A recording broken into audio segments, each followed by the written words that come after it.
Bonjour, bienvenue sur CryptoAli, j'espère que vous allez bien aujourd'hui. Alors sans tarder comme d'habitude, on va aller voir le prix du XRP qui se situe à 1,39$ US en hausse de 2,2%, excusez-moi, depuis 24 heures ou légèrement en baisse de 1,2%. La capitalisation du marché, 3,6%, 2,3 trilliards. Le Bitcoin en dessous de 40%. Ça, on aime ça. Ça va donner du power au altcoin. Ethereum qui domine pas loin de 20% du marché et le gaz Ethereum 123. Pas si mal comparé à ce qu'on a vu dans les 200-300 depuis quelques jours, mais encore là, c'est vraiment ridicule de payer ce prix-là. Bienvenue sur Flare. Vous allez voir, c'est quoi pas payer cher. Même affaire comme présentement avec la OneChain. Si vous voulez utiliser des applications comme Zookeeper, les frais, c'est ridicule. Je l'utilise et je vous confirme. Alors, c'est parti. Fiat Leak ici, rien de spécial à signaler. Tout est dans le vert. Présentement, 49 contre 13, pas mal 80-20%. Matic, ETH aussi, Doge, 13%. Yearn Finance, OK. Le range de XRP se situe entre 1,32 et 1,44. Weekly chart de USD, XRP USD, 1,38 ici. Moi, je suis long terme. Opportunité d'achat, c'était ici en février 2021. Sinon, il y avait d'autres opportunités ici quand la semaine du 19 avril s'est terminée. Sinon, présentement, je dirais que on devrait attendre un peu encore. Peut-être que ça baisse. Mais c'est pas un conseil, c'est juste ici une constatation que je vois. Toujours acheter sur une chandelle rouge, idéalement. Je montre un article qui est vieux, mais qui vaut la peine d'être lu. Je vais vous le donner dans la description, en quoi que Chris Larson avait écrit un article sur l'argent sans frontières. Un entrepreneur en série a secoué le secteur des services financiers à 2 reprises. Son troisième mouvement est peut-être son plus ambitieux. L'entreprise désignée dans cette histoire sous le nom de OpenCoin, avant ça s'appelait comme ça, a changé son nom pour Ripple Labs en 2013. Et juste pour vous montrer, en 96, Chris Larson a fondé l'un des premiers prêteurs hypothécaires en ligne du pays, eLoans, c'est lui qui a créé ça, qui permettait aux emprunteurs d'acheter directement des prêts et de réduire les frais effectués par les agents commerciaux et les courtiers. Il y a 8 ans, bon, là, on parle d'un accès de 2013, là, il a le diplôme 91 de Stanford, blablabla. Ça dit ici qu'il a fait le peer-to-peer prosper.com. Puis, en tout cas, c'est l'article que je vais vous laisser lire. Vous allez apprendre quelques affaires là-dedans, ça c'est clair, sur Chris Larson. OK? 2013, en passant l'article. Dites pas CryptoAli, t'as plus rien à dire, tu nous montres des trucs 2013, on est en 2021. Pourquoi tu fais ça? Je fais pour vous éduquer, pour que vous soyez en mesure de pouvoir voir dans quoi vous investissez et que vous êtes avec la bonne personne qui s'appelle Chris Larson. OK, alors, financefeeds.com, Ripple fait honte à la SEC lors du dernier cycle juridique. Alors, hier, Ripple s'est officiellement opposé à la motion et semble avoir eu un impact considérable dans certains cercles d'avocats. Le défenseur a exploré ces deux situations lors de leurs omissions et fausses déclarations. Ripple a déposé son mémorandum de loi en opposition à la motion de la SEC visant à supprimer le manque de procédures régulières et de défense affirmant de Ripple. En d'autres termes, la Security and Exchange Commission a déposé une requête pour supprimer la défense de manque de procédures régulières et de préavis équitables de la poursuite. Destiné au cœur de la défense de Ripple, le document a été envoyé au tribunal fin avril. Je vais vous laisser l'article.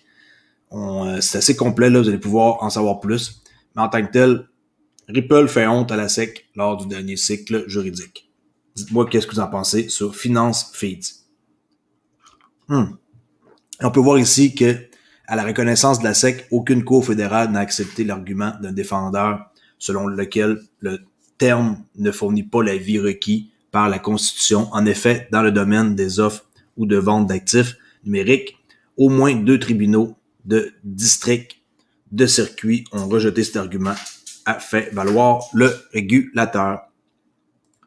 Les Philippines, les gagnants, qui sont gagnants en crypto pendant la pandémie, ça veut dire qu'ils jouent à des jeux vidéo et sont en train de gagner de la crypto. C'est très, très, très populaire présentement.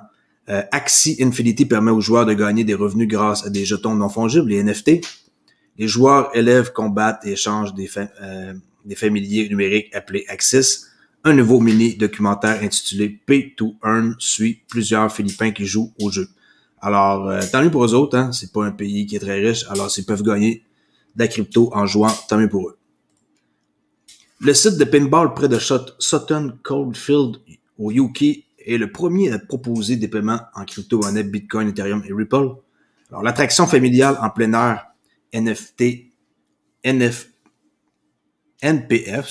Basset Pole déclare être le premier site de loisirs au Royaume-Uni à proposer des paiements en crypto-monnaie. Voyez-vous, ça commence à être adapté partout. Et là, un endroit comme ça, où on peut jouer au pinball, ben, ils vont accepter la crypto, hein, dont le XRP. Puis moi, je suis bien fier. Vous pensez que c'est pas populaire ailleurs, le XRP, détrompez-vous, partout ailleurs, il n'y a pas de problème, c'est une crypto-monnaie. Et il y a juste les États-Unis qui s'entêtent et qui veulent semer le trouble. Mais quand ça va décoller le XRP, préparez-vous, ça devrait être assez malade. Il faut juste être patient et penser long terme et pas me dire « Oli, moi je vais être riche demain » parce que vous n'êtes pas à la bonne place. Dans n'importe quel investissement, vous devez être plus que patient. Mise à jour du procès de XRP, Ripple qui s'oppose à la motion de grève de la SEC en invoquant des faits triés sur le volet. En date d'aujourd'hui, il y a 9 heures, ça dit que les faits non prouvés que la SEC a attaché sa requête sont soit contestés, soit dénués de pertinence. Le récit de la SEC ne ressemble en rien aux allégations de la réponse de Ripple que le tribunal devrait considérer comme vrai aux fins de la présente requête en radiation. La SEC ne peut faire preuve de préjudice et, par conséquent, elle ne peut pas l'emporter sur sa requête en radiation. La Cour devrait rejeter la requête en radiation de la SEC dans son éternité. Good. Hein? On voit que c'est gagné d'avance, mais ils vont gagner le plus de temps possible la SEC pour faire chier Ripple et tous les investisseurs. Parce que c'est la monnaie choisie qui va être le pont pour les paiements transfrontaliers avec un paquet de banques dans le monde. Une victoire juridique pour Ripple Labs n'est pas hors de question. La réglementation cryptographique est toujours quelque chose qui est en train de se passer. Hein. Ça prend du temps et il va falloir être patient. Là.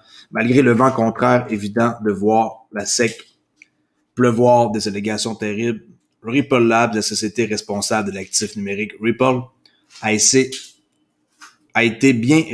bien résisté, à la pression. En outre, les développements récents suggèrent qu'il pourrait être en mesure de grincer une victoire juridique de la toute-puissante SEC. Moi, je vous garantis qu'ils vont gagner, même si la SEC gagne la plupart de leur procès. Ils vont perdre cette fois-ci et ça va être bien fait pour eux parce qu'ils ont été beaucoup trop loin dans cette histoire-là avec tout ce qu'ils sont en train de faire. De l'autre côté, la SEC s'est concentrée sur une affaire de la Cour suprême appelée SEC OI, okay? C'est un test qui date de plus de 60 ans. Là. Le précédent de l'affaire énonce les lignes directrices concernant la définition d'un titre. Plus précisément, l'agence de réglementation estime que le XRP représente de l'argent mis en commun, les investisseurs s'attendant à partager les bénéfices d'une entreprise particulière.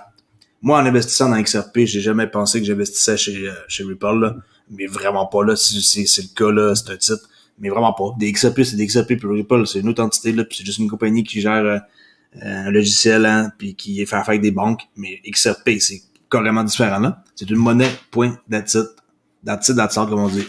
Et pour finir, je vais vous montrer ici l'avocat, hein, qu'on aime tous, Jeremy Hogan, qui donne ses prédictions pour la SEC. Il dit qu'il va avoir 3 motions, puis ça devrait être réglé pour septembre, les amis. Alors, à vous d'en juger. Je vais mettre la description dans le lien. Ici, Crypto Oli, j'espère que vous avez apprécié ma vidéo. Si vous ne connaissez pas encore, allez sur ma chaîne, allez sur Twitter, Olivier_XRP, ou allez suivre mon forum public sur Discord Crypto Oli, ou un beau petit cours gratuit de 4 heures, 2 fois 2 heures sur Udemy pour comment investir dans la crypto-monnaie. Sur ça, je vous dis salut, à la prochaine, et n'oubliez pas demain le live de chaque samedi. Merci, au revoir.